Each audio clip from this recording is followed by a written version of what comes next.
Karibu kwenye Tunu za Kiswahili, hadithi za kusisimua na za mafunzo kwa familia nzima. Leo tunakuletea hadithi ya Sungura na Fisi Mchoyo na Mtamaa. Kaa tayari, hadithi hii ina mafundisho makubwa sana. Karibu usikilize.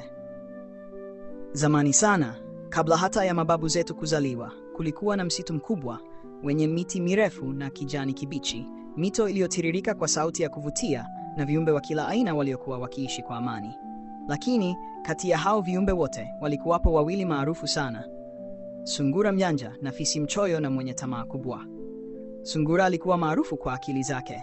Alikuwa na maarifa, hila na busara nyingi. Kila mnyama msituni alimpenda na kumheshimu. Fisi, kwa upande mwingine, alikuwa mvivu, mchoyo na mtamaa. Kila mara alitaka kula zaidi kuliko wengine, na mara zote alifikiria njia za mkato kupata vyakula bila kufanya kazi. Siku moja, wakati wa kiangazi, chakula kilipungua sana msituni. Matunda yalikuwa machache, majani yalinyauka, na wanyama walilazimika kwenda mbali kutafuta chakula. Lakini Sungura alikuwa amejitayarisha mapema. Alikuwa na shimo kubwa lililojazwa mizizi, matunda yaliyokaushwa na mbegu. Fisi, kama kawaida, hakuwa na akiba yoyote. Alipokuwa akitembea msituni kwa njaa, akaona nyayo za Sungura zikienda hadi kwenye kichaka fulani. Kwa hila akamfuatilia hadi kwenye shimo lake la akiba.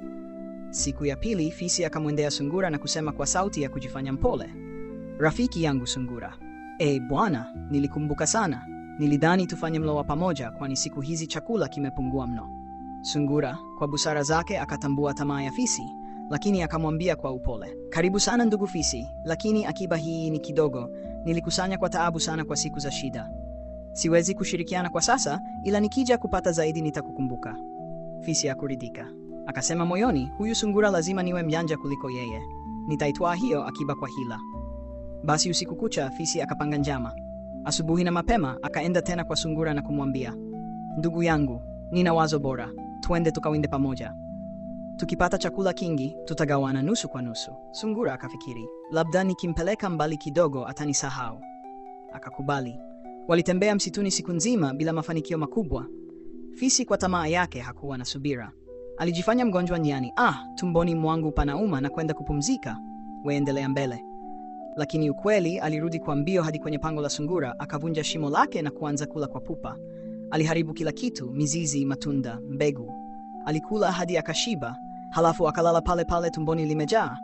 Baadaye jioni Sungura aliporudi alikuta shimo lake limevunjwa.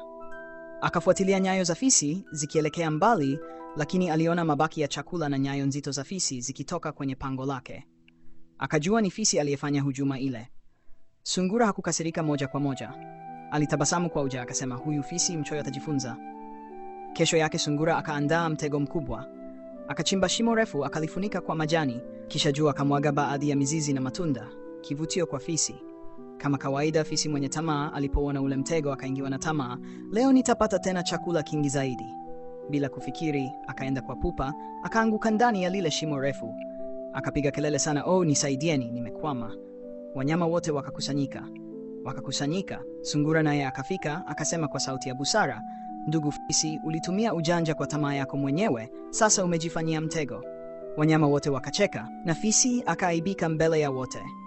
Akamuomba msamaha Sungura kwa unyenyekevu. "Samahani Sungura, nimejifunza. Sitakuwa mchoyo tena wala mtamaa." Kwa moyo wa huruma, Sungura akawashirikisha wanyama wengine kumsaidia Fisi kutoka shimoni. Tangu siku hiyo, Fisi akawa mnyenyekevu zaidi na akaacha tamaa na uchoyo. Na hivyo ndivyo ilivyokuwa hadithi ya Fisi mchoyo na Sungura mjanja. Tafadhali kumbuka, uchoyo na tamaa havina mwisho mzuri, na busara humshinda hata mwenye nguvu. Tunasema akili ni mali. Asante kwa kusikiliza kwenye Tunu za Kiswahili. Tukutane tena kwa hadithi nyingine ya kusisimua.